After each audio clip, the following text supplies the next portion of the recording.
কুরআনুল কারীম যখন আল্লাহ রাসূল সাল্লাল্লাহু আলাইহি ওয়াসাল্লামের প্রতি নাযিল হলো, আল্লাহ রাসূল সাল্লাল্লাহু আলাইহি ওয়াসাল্লাম যখন তিনি কোরআন তেলাওয়াত করতেন,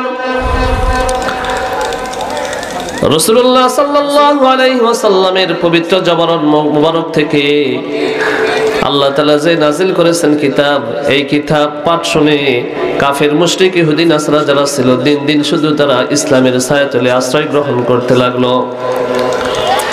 এক এক করে যখন দেখা গেল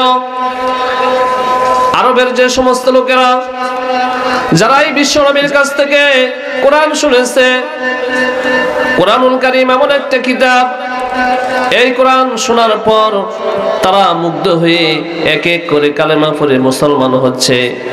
এই সংবাদ যখন কাফের মুশরিকদের নেতাদের কাছে পৌঁছায় গেল, তারা সকলেই চিন্তা করল যেরকম করে এক এক করে দিনের পর দিন মুহাম্মদ সাল্লাল্লাহু আলাইহি ওয়াসাল্লামের কাছ থেকে কোরআন শুনে মুগ্ধ হয়ে কালেমা পড়ে মুসলমান হচ্ছে, আর কিছুদিন পরে আমাদের পিছে আর কোনো লোক থাকবে না, তারা সকলেই মুহাম্মদের অনুগামী হয়ে যাবে। এই জন্য তারা সকলেই মিলে একটি সিদ্ধান্ত নিল, এই কোরআনের তেলাওয়াত কিভাবে বন্ধ করা যায়, এই কোরআন তেলাওয়াত থেকে মানুষকে কেমন দূরে রাখা যায়। এই জন্য তারা দিনরাত পরিশ্রম কাজে নিয়োজিত হলো। তারা বলল, তোমরা মুহাম্মদের কাছে যেও না, মুহাম্মদের কাছে মুহাম্মদ যেটা পাঠ করে শোনায় এটা জাদু, তোমরা এটা জাদু শোনো না, তোমরা সকলেই হট্টগোল বাজিয়ে দাও, কোরআন তোমরা শুনো না। কোরআনুল কারীমে আল্লাহ সুবহানাহু ওয়া তাআলা সেটাও তুলে ধরেছেন। আল্লাহ রাব্বুল আলামিন কোরআনে বলেছেন, ওয়াকালাল্লাযীনা কাফারু লা তাসমাউ লিহাযাল কুরআনি ওয়ালগাউ ফীহি লাআল্লাকুম তাগলিবুন। সকলে বলুন আল্লাহু আকবার। কোরআনুল কারীমে আল্লাহ তাআলা সেই কথাই তুলে ধরেছেন, কাফেররা ওই মুহাম্মদ সাল্লাল্লাহু আলাইহি ওয়াসাল্লামের যেন কোরআন শুনে মুগ্ধ না হয়ে দিন দিন মুসলমান না হয়ে যায়, এই জন্য তারা বিরত থাকার জন্য তারা লোকদেরকে বলল, তোমরা হট্টগোল বাজিয়ে দাও, কোরআন যখন তেলাওয়াত হবে তোমরা হট্টগোল বাজিয়ে দিবে।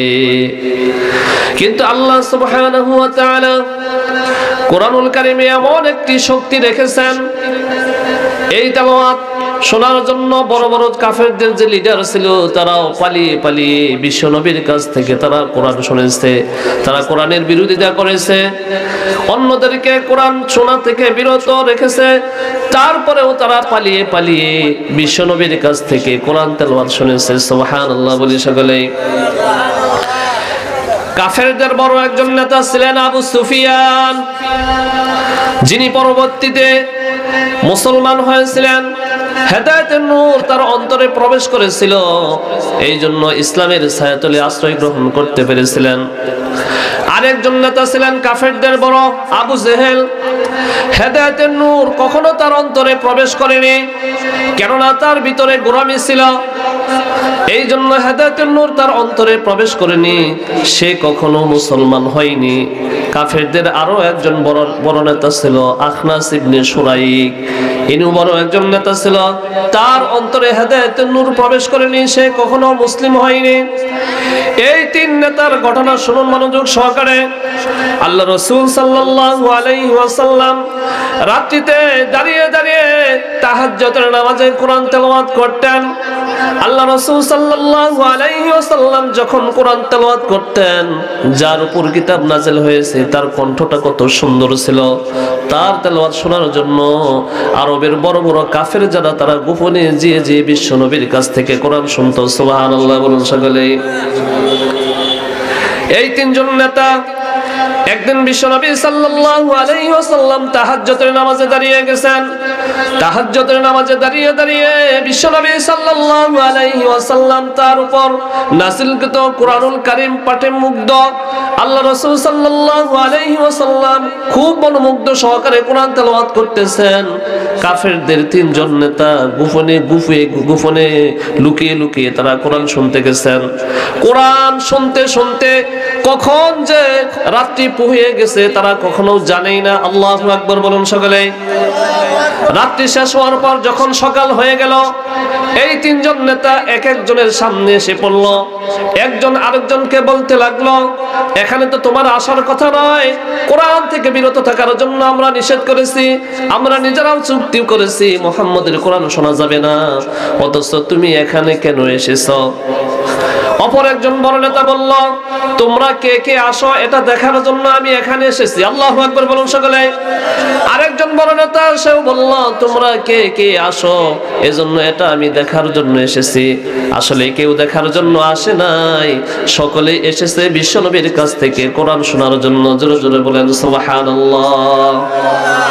কোরআনুল কারীমে এমন এক শক্তি আছে যে শক্তির আকর্ষণে ওই বড় বড় কাফের যারা ছিল তাদের অন্তরে ধাক্কা লেগেছে। আল্লাহু আকবার বলুন সকলে।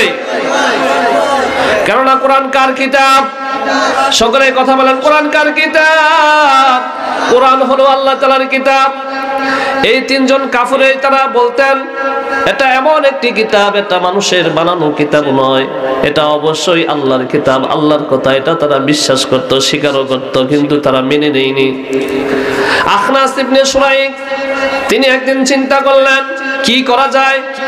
মুহাম্মদের উপর যে কিতাব নাজিল হয়েছে এটার ভিতরে অনেক মজা, তিনিও তো সত্য নবী, তাহলে আমরা কেন মেনে নেই না? এটা একটা ফয়সালা করা দরকার। আখনাস ইবনে শুরাইক প্রথমে সিদ্ধান্ত নিলেন তিনি আবু সুফিয়ানের বাড়িতে চলে যাবেন। আখনাস ইবনে শুরাইক আবু সুফিয়ানের বাড়িতে চলে গেলেন। আবু সুফিয়ানের বাড়িতে চলে গিয়ে আবু সুফিয়ানকে বললেন, ভাই তোমার কাছে আসলাম একটা পরামর্শ করার জন্য। আমরা যে লুকিয়ে লুকিয়ে বিশ্বনবীর কাছ থেকে, ওই মুহাম্মদের কাছ থেকে কোরআন তেলাওয়াত শুনি, কোরআন আমাদের অনেক মজা লাগে। এটা মানুষের বানানো রচনা, কবিতা নয়, এটা অবশ্যই আল্লাহর কিতাব। তাহলে মুহাম্মদ তো সত্য, তার উপর যে কিতাব নাযিল হয়েছে এটাও সত্য, তাহলে আমাদের মেনে নিতে কি সমস্যা? আবু সুফিয়ান আখনাস ইবনে শুরাইককে বললেন, মেনে নিতে কোনো সমস্যা নাই।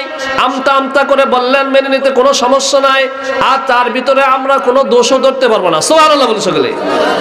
আখনাস ইবনে শুরাইক আবু সুফিয়ানের কাছ থেকে চলে গেলেন। এবার আবু জেহেলের পালা। আখনাস ইবনে শুরাইক আবু জেহেলের বাড়িতে চলে গেলেন। আবু জেহেলের বাড়িতে চলে গিয়ে বললেন, ভাই আমিও তোমার কাছে আসলাম একটা পরামর্শ করার জন্য। আমরা গোপনে লুকিয়ে লুকিয়ে বিশ্বনবীর কাছ থেকে কোরআন শুনি, মুহাম্মদের কাছ থেকে, অথচ কোরআন হলো আল্লাহ তাআলার কিতাব, এটা মানুষের বানানো কোনো কবিতা নয়, এটা আমরা বুঝি। তারপরেও আমরা তাকে কেন মেনে নেই না? তাহলে মেনে নিতে আমাদের কি সমস্যা? তার ভিতরে তো কোনো দোষ নাই। আবু জেহেল সেদিন বললেন, হ্যাঁ হ্যাঁ হ্যাঁ, মুহাম্মদের ভিতরে কোনো দোষ নাই, আমরা তার কোনো দোষ ধরতে পারবো না। আখনাস ইবনে শুরাইক আবু জেহেলকে বললেন, তাহলে তাকে আমাদের মেনে নিতে কি সমস্যা?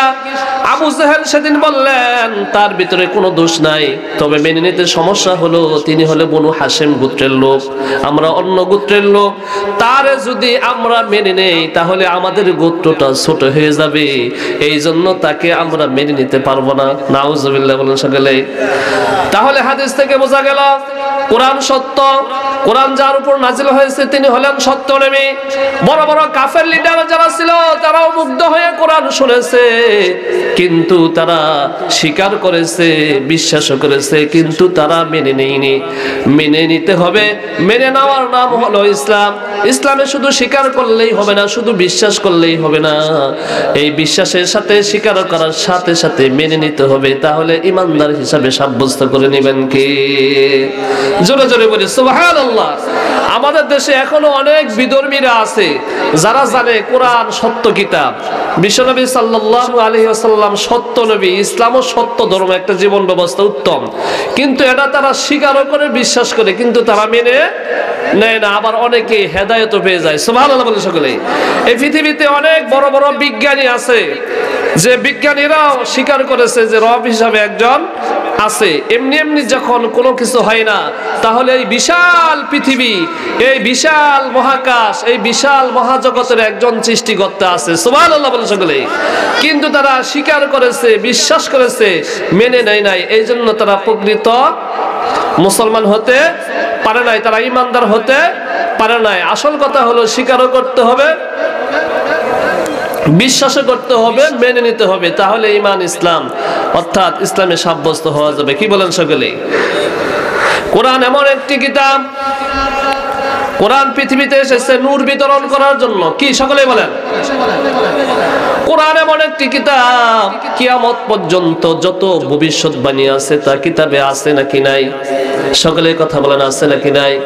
কিয়ামত পর্যন্ত যা কিছু ঘটবে, এখনো যা কিছু ঘটে নাই, এটা কোরআনে আছে নাকি নাই? বিশ্বনবী জনাবে মুহাম্মদুর রাসূলুল্লাহ সাল্লাল্লাহু আলাইহি ওয়াসাল্লাম হিজরতের 5 বছর পূর্বে তৎকালীন সময় পৃথিবীর দুই পরাশক্তি ছিল, একটা ছিল রোম আর একটা ছিল পারস্য।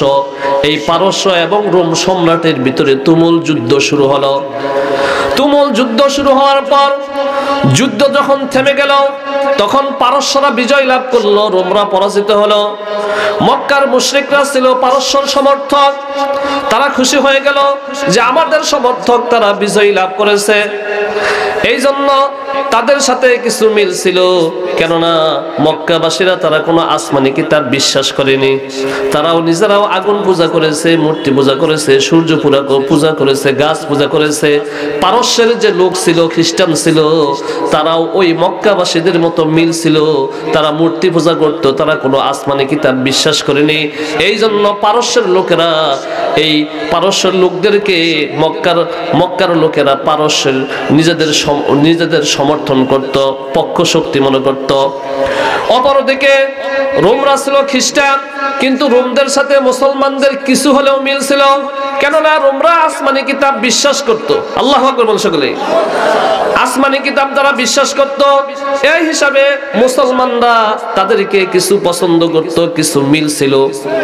যখন পারস্যরা বিজয় লাভ করলো, ওই মক্কার মুশরিক যারা ছিল তারা মুসলমানদেরকে বলতে লাগলো, আমাদের পক্ষ শক্তির বিজয় হয়েছে, অদূর ভবিষ্যতে তারা যেরকম ভাবে বিজয় হয়েছে আমরাও তোমাদেরকে পরাজিত করব না। আউযুবিল্লাহ বলেন সকলে। এজন্য মুসলমানরা কিছু মনক্ষুণ্ণ হলো। কোরআনুল কারীমে আল্লাহ সুবহানাহু ওয়া তাআলা আয়াত নাযিল করে মুসলমানদেরকে সান্ত্বনা প্রদান করলেন। সুবহানাল্লাহ বলেন সকলে। কোরআনুল কারীমে সূরা রুমের প্রথম কয়টি আয়াত নাযিল হয়ে গেল? আল্লাহ সুবহানাহু ওয়া তাআলা এই আয়াতগুলো নাযিল করে মুসলমানদেরকে সান্ত্বনা দিলেন। সুবহানাল্লাহ বলেন সকলে। আল্লাহ সুবহানাহু ওয়া তাআলা বললেন, আলিফ লাম মিম গুলিবাতির রুম ফি আদনাল আরদি ওয়া হুম মিন বাদি গলাবিহিম সায়াগলিবুন ফি বিদ'i সিনিন লিল্লাহিল আমরু মিন ক্বাবলু ওয়া মিন বা'দু ওয়া ইয়াওমা ইযিন ইয়াফরাহুল মুমিনুন। সকলে বলুন আল্লাহু আকবার। আল্লাহ সুবহানাহু ওয়া তাআলা কোরআনুল কারীমে তাদেরকে জানিয়ে দিলেন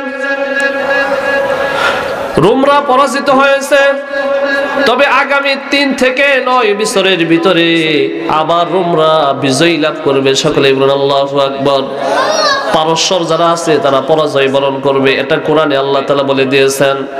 এই কথা শোনার সাথে সাথে সিদ্দিক আকবর আবু বকর সিদ্দিক রাদিয়াল্লাহু তাআলা আনহু মক্কার মুশরিক নেতৃবৃন্দদের কাছে চলে গেলেন। চলে গিয়ে বললেন, আয়াত নাজিল হয়ে গেছে, খুশি হওয়ার কোনো বিষয় নেই। আগামী 3 বছর থেকে 9 বছরের ভিতরে আবার রোমরা বিজয়ী লাভ করবে, পারস্যরা তারা পরাজিত হবে। কাফেরদের আরো একজন বড় নেতা ছিল, সেই নেতা বলে উঠল, এটা কখনো সম্ভব না। আবু বকর সিদ্দিক রাদিয়াল্লাহু তাআলা আনহু বললেন, কিতাবে তো আল্লাহ তাআলা বলে দিয়েছেন, কোরআনুল কারীমের আয়াত নাযিল হয়ে গেছে, আগামী 3 বছর থেকে 9 বছরের ভিতরে রোমরা আবার বিজয় লাভ করবে। একজন কাফের নেতা তিনি বলে উঠলেন, এটা কখনো সম্ভব না। আবু বকর সিদ্দিক রাদিয়াল্লাহু তাআলা আনহু বললেন, এটা অবশ্যই সম্ভব, কারণ আমার আল্লাহ তাআলা কখনো মিথ্যা কথা বলতে পারে না। সুবহানাল্লাহ বলুন সকলেই। কাফের নেতা যখন মেনে নিলেন না, তখন কাফের নেতা একটা প্রস্তাব দিল, আগামী 3 বছর থেকে 9 বছরের ভিতরে যদি রোমরা বিজয় লাভ করে তাহলে আমি 100 উট তোমাকে দিব। আল্লাহু আকবার বলুন সকলে। আর যদি তারা বিজয় লাভ না করে তাহলে তুমি আমাকে 100 উট দিবে, বললেন আবু বকর সিদ্দিক রাদিয়াল্লাহু তাআলা আনহুকে। আবু বকর সিদ্দিক রাদিয়াল্লাহু তাআলা আনহু এটাও বাজি ধরলেন, ঠিক আছে দেখি কার কথা সত্য হয়, আমার মালিকের কথা কখনো মিথ্যা হতে পারে না। সুবহানাল্লাহ বলেন সকলে। কিছুদিন পরে 7 বছরের মাথায় বদরের যুদ্ধ অনুষ্ঠিত হলো। বদরের যুদ্ধে মুশরিকরা তারা পরাজিত হলো, মুসলমানরা জয়লাভ করলো। সুবহানাল্লাহ বলেন সকলে। তার কিছুদিন পরে পারস্য আবার রোমদের সাথে আবার বিশাল তুমুল যুদ্ধ শুরু হলো। এই যুদ্ধে রোমরা আবার বিজয় লাভ করলো, পারস্যরা তারা পরাজিত হলো। আল্লাহু আকবার বলেন সকলে। আবু বকর সিদ্দিক রাদিয়াল্লাহু তাআলা আনহু তখন মক্কা থেকে মদিনায় হিজরত করেছেন। মদিনা থেকে আবু বকর সিদ্দিক রাদিয়াল্লাহু তাআলা আনহু মক্কায় চলে আসলেন, কিন্তু মক্কায় কাফেরদের যে বড় নেতা 100 উট বাজি ধরেছিল, সেই নেতা ইন্তিকাল করেছেন। আবু বকর সিদ্দিক রাদিয়াল্লাহু তাআলা আনহু তার বংশের লোকদের কাছ থেকে 100 উট গ্রহণ করে তিনি মদিনায় চলে গেলেন। আল্লাহু আকবার বলুন সকলে। তাহলে বোঝা গেল আগামী এই 3 থেকে 9 বছরের ভিতরে যদি রোমরা যদি বিজয়ী না হতো, তাহলে কোরআন কিন্তু মিথ্যা সাব্যস্ত হতো। কি বলুন সকলে? তাহলে কোরআনের ভবিষ্যৎবাণী আছে নাকি নাই? তাহলে কোরআন কার কিতাব? কোরআন হলো সত্য কিতাব। এই পৃথিবীতে আমরা যারা নিজেরা কোরআন পড়ে কোরআনওয়ালারা তারা কার মেহমান হয়ে যায়? সকলে কথা বলেন। পৃথিবীর কোন গায়ক, কোন গায়কের গান এত সুন্দর করে নিজে এত মনোযোগ সহকারে শোনে না, কিন্তু পৃথিবীতে কোন বান্দা যখন কোরআন তেলাওয়াত করে মনোযোগ সহকারে আল্লাহ তাআলা নিজে শুনে থাকেন। সুবহানাল্লাহ বলে সকলে। বিশ্বনবীর একজন সাহাবী উবাই ইবনে কাব রাদিয়াল্লাহু তাআলা আনহু, তিনি সুন্দর করে কোরআন তেলাওয়াত করতেন। উবাই ইবনে কাবের তেলাওয়াত আল্লাহ তাআলার ভালো লেগেছেন। সুবহানাল্লাহ বলে সকলে। একদিন বিশ্বনবী জনাবে মুহাম্মদুর রাসূলুল্লাহ সাল্লাল্লাহু আলাইহি ওয়াসাল্লাম উবাই ইবনুল কাবকে বললেন, তুমি কোরআনুল কারীমের বাইয়িনা সূরা অর্থাৎ লাম ইয়াকুনিল লাযিনা কাফারু মিন আহলিল কিতাব, এই সূরাটা তুমি আমাকে পাঠ করে শোনাও। উবাই ইবনে কাব বললেন, হে আল্লাহর রাসূল, আপনার প্রতি কিতাব নাজিল হয়েছে, এই কিতাব আমি আপনার সামনে কি করে পাঠ করব? আল্লাহু আকবার বলুন সকলে। আল্লাহ রাসূল সাল্লাল্লাহু আলাইহি ওয়াসাল্লাম বললেন, হ্যাঁ হ্যাঁ হ্যাঁ, হে কাব তুমি আমাকে কোরআন পড়ো, আমার সামনে পড়ো, আমাকে তুমি শোনাও, আমি তোমার কাছ থেকে কোরআন শুনবো। একবার, দুইবার, তিনবার যখন বিশ্বনবী বারবার উবাই ইবনে কাবকে বললেন তুমি আমাকে কোরআন পড়ে শোনাও, উবাই ইবনে কাব বুঝে নিলেন এটা আমার শুধু রাসূল বলতেছেন না, অবশ্যই আমার আল্লাহ তাআলা তাকে হুকুম দিয়েছেন। সুবহানাল্লাহ বলুন সকলে। আল্লাহ রাসূল সাল্লাল্লাহু আলাইহি সাল্লামকে উবাই ইবনে কাব বললেন, হে আল্লাহর রাসূল, আল্লাহ তাআলা কি আমার নাম ধরে ঘোষণা দিয়েছেন? আল্লাহু আকবার সকলে। বিশ্বনবী বললেন, হ্যাঁ হ্যাঁ হ্যাঁ উবাই ইবনে কাব, আমার আল্লাহ তাআলা তোমার কাছ থেকে কোরআন শুনবে। সুবহানাল্লাহ বলে সকলে। উবাই ইবনে কাব লাম ইয়াকুনিল লাযিনা কাফারু মিন আহলিল কিতাব, অর্থাৎ এই সূরাটা পাঠ করলেন, বিশ্বনবী শুনলেন, আর এই কিতাব যিনি নাজিল করেছেন তিনিও এই উবাই ইবনে কাবের কাছ থেকে কোরআন শুনলেন। জোরে জোরে বলেন সুবহানাল্লাহ। এই যে আমরা আগে থেকে আজকে বলেছি, এখানে কিন্তু অবশ্যই বৃষ্টির মতো রহমত বর্ষিত হচ্ছে। জোরে জোরে বলেন সুবহানাল্লাহ। আমাদের অন্তরচক্ষু খোলা নাই, যদি আমাদের অন্তরচক্ষু খোলা থাকতো তাহলে আমরা দেখতে পারতাম এই জায়গায় বৃষ্টির মতো রহমত বর্ষিত হচ্ছে। সুবহানাল্লাহ বলেন সকলে। কেননা আমরা গুনাহ করে থাকি, আমাদের চর্মচক্ষু, এই চর্মচক্ষু দ্বারা জমিনে যে রহমত বর্ষিত হয় এটা দেখা যায় না, তবে যাদের অন্তরচক্ষু আছে জমিনে যে রহমত বর্ষিত হয়, বিশেষ ধরনের রহমত নাযিল হয়, বিশেষ ধরনের ফেরেশতা আসে, এটা দেখা যায়। তো আল্লাহু আকবার বলুন সকলে। আল্লাহ রাসূল সাল্লাল্লাহু আলাইহি ওয়াসাল্লামের একজন সাহাবী আজ থেকে 1450 বছর আগে রাত্রি বেলায় দাঁড়িয়ে দাঁড়িয়ে কোরআন তেলাওয়াত করতেছেন। ওই সাহাবীর ছোট্ট একটি বাচ্চা ছিল, খাটে শোয়ায়ে রেখেছেন, তার পাশে একটি ঘোড়া বাঁধা ছিল।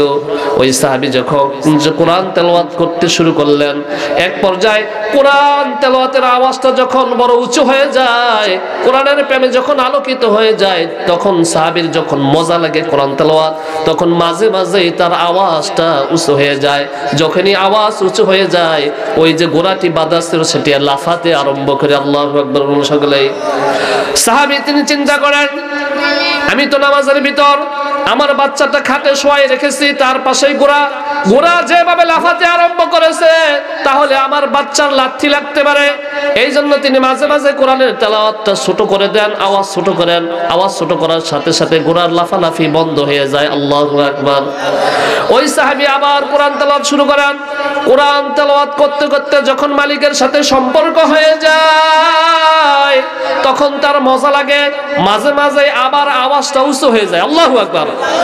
যখনই আবার উঁচু হয়ে যায় তখন আগের মতো ওই ঘোড়াটি আবার লাফাতে আরম্ভ করে। সাহাবী চিন্তা করেন, যেভাবে ঘোড়াটি লাফালাফি আরম্ভ করেছে আমার বাচ্চার লাথি লাগতে পারে, এই জন্য তিনি থামিয়ে দেন। এক পর্যায়ে তিনি নামাজ শেষ করলেন। নামাজ শেষ করে সাহাবী একবার ডানে সালাম ফিরালেন, বামে সালাম ফিরালেন। সালাম ফিরানোর পর যখনই পিছনের দিকে তাকিয়েছেন তখন দেখেন যে একটি সুন্দর সাদা আলো যেটা আসমান থেকে জমিন পর্যন্ত বিস্তৃতি লাভ করছে। জোরে জোরে বলেন সুবহানাল্লাহ। ওই সাহাবী ভয় পেয়ে গেলেন, হয়রান হয়ে গেলেন। সকালবেলায় বিশ্বনবী জনাবে মুহাম্মদুর রাসূলুল্লাহ সাল্লাল্লাহু আলাইহি ওয়াসাল্লামের কাছে চলে গেলেন। বিশ্বনবী সাল্লাল্লাহু আলাইহি ওয়াসাল্লামকে রাতের ঘটনাগুলো মনোযোগ সহকারে খুলে বললেন। আল্লাহ রাসূল তাকে বললেন, ওগো সাহাবী, হয়রান হয়ো না, ভয় পায়ো না। তুমি যে মনোযোগ সহকারে রাত্রিবেলায় কোরআন তেলাওয়াত শুরু করেছিলে, এই তেলাওয়াতটা আমার মালিকের তো ভালো লেগেছে, পাশাপাশি আসমানে যে ফেরেশতা ছিল তাদেরও ভালো লেগেছে। তোমার কোরআন শোনার জন্য আসমান থেকে তারা নেমে এসেছিল। যে আলোটা তুমি দেখেছো সেটা আলো নয়, সেটা হলো ফেরেশতা যেটা তোমার কোরআন তেলাওয়াত শোনার জন্য জমিনে নেমে এসেছিল। জোরে জোরে বলেন সুবহানাল্লাহ। তাহলে দুনিয়াতে যখন আমরা কোরআন তেলাওয়াত করি আসমানের ফেরেশতা কি আসে? জমিনে নেমে আসে। সুবহানাল্লাহ বলে সকলেই। সৌভাগ্যবান হলো ওই ব্যক্তি যে ব্যক্তি কোরআন নিজে শিক্ষা গ্রহণ করেছে এবং অন্যকে শিক্ষা দিয়েছে, কোরআন অনুযায়ী জীবন পরিচালনা করে, কোরআন মনোযোগ সহকারে পড়ে। কোরআন যারা মনোযোগ সহকারে পড়ে, ভাগ্য যদি ভালো থাকে স্বপ্নযোগ্য হলেও আমার রাসূলের দিদার তার লাভ হয়ে থাকবে। সুবহানাল্লাহ বলে সকলে। তবে খুব ভক্তি শ্রদ্ধার সাথে কোরআন তেলাওয়াত করতে হবে। কোরআনে যা আছে সে অনুযায়ী আমল করতে হবে। কোরআন পড়তেও হবে, কোরআনে যা আছে সে অনুযায়ী যদি কেউ কোনো বান্দা যদি আমল করে, ভাগ্য যদি ভালো থাকে স্বপ্নের যোগ্য হলেও বিশ্বনবীর সাথে তার সাক্ষাৎ হয়ে যাবে। সুবহানাল্লাহ বলেন সকলে। আজ থেকে 1450 বছর আগে, তার মানে অনেক বছর আগে, মসজিদে নববীর একজন বড় কারি ছিলেন। সকলেই খুব মনোযোগ সহকারে শুনে। এই কারি তিনি মনোযোগ সহকারে কোরআন তেলাওয়াত করতেন। পৃথিবীতে যত বড় বড় কারি ছিল তোর মধ্যে একজন অন্যতম কারি ছিলেন ইমাম আসিম রহমতুল্লাহ। নাম কি? সকলে কথা বলেন, নাম কি? ইমাম আসিম রহমতুল্লাহ। তিনি খুব সুন্দর করে কোরআন তেলাওয়াত করতেন, কোরআন অনুযায়ী জীবন পরিচালনা করতেন। আল্লাহ রাসূল সাল্লাল্লাহু আলাইহি সাল্লাম যে মুসল্লায় দাঁড়িয়ে নামাজ আদায় করেছেন সেই মুসল্লায় দাঁড়িয়ে নামাজ আদায় করেছেন। একদিন তিনি কোরআন তেলাওয়াত করতে করতে রাত্রিতে ঘুমিয়ে গেছেন। এমন সময় আল্লাহর রাসূল সাল্লাল্লাহু আলাইহি সাল্লাম স্বপ্নে তার সাথে সাক্ষাতে ধন্য হয়ে গেছে। সুবহানাল্লাহ সকলে। আল্লাহর রাসূল সাল্লাল্লাহু আলাইহি ওয়াসাল্লাম ইমাম আসিম রাহমাতুল্লাহকে বললেন, হে ইমাম আসিম, তুমি যে সুন্দর করে তেলাওয়াত করো, তোমার তেলাওয়াতটা আমার অনেক ভালো লাগে। সুবহানাল্লাহ বলুন সকলে। আসো আসো ইমাম আসিম, আমি তোমার কপালে তোমার ঠোঁটে চুম্বন করতে চাই। সুবহানাল্লাহ বলুন সকলে। ইমাম আসিম রাহমাতুল্লাহ ঠোঁটের ভিতরে বিশ্বনবী জনাবে মুহাম্মদুর রাসূলুল্লাহ সাল্লাল্লাহু আলাইহি সাল্লাম চুম্বন করলেন। সেদিন থেকে, যেদিন থেকে চুম্বন করলেন সেদিন থেকে বিশেষ ধরনের একটি সুঘ্রাণ তার শরীর থেকে বের হচ্ছে। আল্লাহু আকবার বলে সকলে। ইমাম আসিম রাহমাতুল্লাহ তিনি কোথাও যদি বসতেন, কোরআন তেলাওয়াত করতেন, নামাজ আদায় করতেন, রাস্তা দিয়ে হেঁটে হেঁটে যাইতেন, লোকেরা তার গান শোনার জন্য মুগ্ধ হয়ে যেত। তার কাছে যদি কেউ আসতো তার দরবার থেকে চলে যাওয়ার চেষ্টা করতো না। সকলেই বলুন আল্লাহু আকবার। তার একজন শাগরেদ বারবার বলতে থাকেন, হে ইমাম, আপনি কি সুঘ্রাণ ব্যবহার করেন?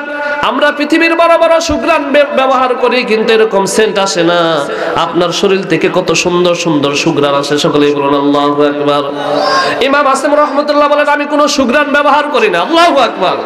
এক পর্যায়ে বারবার বলতে বলতে তার শাগরেদ একদিন বললেন, না না, আপনি কোনো সুঘ্রাণ ব্যবহার করেন। ইমাম আসিম রাহমাতুল্লাহ অবশেষে তিনি এই ঘটনা খুলে বলেন যে স্বপ্নে আমার হাবিব হাবিব আমার রাসূল আমার সাথে একদিন সাক্ষাৎ করেছেন, আমার কপালে ঠোঁটে চুম্বন করেছিলেন। যেদিন থেকে চুম্বন করেছিলেন সেদিন থেকে আমার শরীর থেকে এই বিশেষ ধরনের সুঘ্রাণ বের হচ্ছে। সুবহানাল্লাহ, সুবহানাল্লাহ বিহামদিহি, সুবহানাল্লাহিল আযীম। আমি কোরআনুল কারীমের সূরা বাকারা আয়াত তেলাওয়াত টান দিয়েছিলাম, যালিকাল কিতাবু লা রাইবা ফি, এটা এমন একটি কিতাব যাতে কোনো সন্দেহ সংশয় নেই। এই কোরআন কারো পক্ষের দলিল, কারো বিপক্ষের দলিল, কারো পক্ষের দলিল, কারো বিপক্ষের দলিল। আল কোরআন হুজ্জাতুল লাকা ওয়া আলাইকা। 5 মিনিট কথা বলবো সংক্ষিপ্তভাবে, আমি অল্প কথা বলে শেষ দেব, মনোযোগ সহকারে শুনবো ইনশাআল্লাহ। ইসলামের প্রথম খলিফা হযরত আবু বকর সিদ্দিক রাদিয়াল্লাহু তাআলা আনহু, আমরা তো সকলে তার নাম শুনছি, শুনি নাই? তার জীবনী আমরা অনেকে পড়ে থাকি, আপনারা জীবনী পড়বেন। জীবনী পড়লে রাসূলুল্লাহ সাল্লাল্লাহু আলাইহি ওয়াসাল্লামের সাহাবীর জীবনী পড়লেও অনেক কিছু শিক্ষা পাওয়া যায়। সুবহানাল্লাহ বলে সকলে। কোরআনুল কারীমে যখন এই আয়াতটি নাযিল হলো, মান যাল্লাযী ইউকরিদুল্লাহ করদান হাসানা, কে আসা উত্তম কর্জদাতা, আমাকে ঋণ দিবে, বলতেছেন কে? তোমরা যদি আমাকে কর্জ দাও, উত্তম কর্জ, তাহলে আমি তোমাদেরকে দ্বিগুণ বাড়িয়ে দেব। সুবহানাল্লাহ। এই আয়াত যখন নাযিল হলো, এই আয়াত নাযিল হওয়ার পর মক্কার ইহুদি যারা ছিল তারা গালি গালাজ আরম্ভ করলো আমার রবকে। তারা বলল, সাধারণত কোনো মানুষের কাছে যদি কোনো কিছু অভাব থাকে তাহলে অন্য মানুষের কাছে দাঁড় চায়, তাহলে মুসলমানদের আল্লাহ ফকির হয়ে গেছে, নাউজুবিল্লাহ বলুন সকলে। তার কাছে টাকা নাই, অর্থ নাই, সেই জন্য সে কর্জ চাচ্ছে। ইহুদি এই কথা বলে বলে হাঁটতেছেন। রাস্তা দিয়ে হেঁটে যাওয়ার সময় সিদ্দিক আকবর আবু বকর সিদ্দিক রাদিয়াল্লাহু তাআলা আনহুর সাথে সাক্ষাৎ হয়ে গেল। আবু বকর সিদ্দিক রাদিয়াল্লাহু তাআলা যখন শুনতে বলেন আমার মালিককে গালিগালাজ করতেছে, ফকির বলতেছে, মিসকিন বলতেছে, অভাবী বলতেছে, তার আর সহ্য হয় নাই। ইহুদির গালে জোরে একটি চর মেরে দিয়েছেন। আল্লাহু আকবার বলুন সকলে। ইহুদি চর খেয়ে আর দেরি করলেন না, চর খেয়ে বিশ্বনবী সাল্লাল্লাহু আলাইহি সাল্লামের দরবারে নালিশ নিয়ে গেলেন। বিশ্বনবীকে বললেন, গো আল্লাহর রাসূল, আপনার আবু বকর আমাকে একটি চর মেরেছে। বিষ্ণু বললেন, না না না, তুমি মিথ্যা বলেছো, তুমি হয়তো ভুল করেছো, আমার আবু বকর তোমাকে চর মারতে পারে না, কারণ আবু বকর হলো নরম দিলের মানুষ। আল্লাহু আকবার বলে। তিনি বললেন, না না, আমাকে আবু বকরই চর মেরেছেন। তিনি বললেন, তোমাকে যদি চর মেরে থাকে তাহলে আমার ওমর মেরেছে। বারবার বলার পর তুমি যখন মেনে নিলেন না, তখন বিশ্বনবী বললেন, ঠিক আছে, তাহলে আবু বকরকে ডেকে আনো। আবু বকরকে ডেকে আনা হলো। আবু বকরকে ডেকে আনার সাথে সাথে বিশ্বনবী বললেন, হে আবু বকর, এই ইহুদির গালে কেন চর মেরেছো? ইহুদির গালে কেন তুমি চর মেরেছো? আবু বকর বলল, আমার আল্লাহকে সে অভাবী বলেছে, ফকির বলেছে, এই জন্য আমার সহ্য হয় নাই, এই জন্য তাকে আমি একটি চর মেরেছি। বিশ্বনবী সাল্লাল্লাহু আলাইহি ওয়াসাল্লামের সামনে যখন এই কথা বললেন, তখন সঙ্গে সঙ্গে ইহুদি মিথ্যা কথা বললেন, না না না, সে আমাকে এমনি চর মেরেছে, আমি মুসলমানদের আল্লাহ থেকে ফকির বলিনি, মিসকিন বলিনি। নাউজুবিল্লাহ বলছো গেলে। ইহুদি মিথ্যাবাদী। আল্লাহ রাসূল সাল্লাল্লাহু আলাইহি ওয়াসাল্লাম চেষ্ট বিচারক ছিলেন। আবু বকরকে বললেন, হে আবু বকর, তুমি যখন তাকে চর মেরেছিলে তখন কি কোনো সাক্ষী ছিল? আবু বকর বললেন, সাক্ষী হিসাবে আমার আল্লাহই যথেষ্ট। আল্লাহু আকবার। অন্য কোনো কেউ সাক্ষী ছিল না।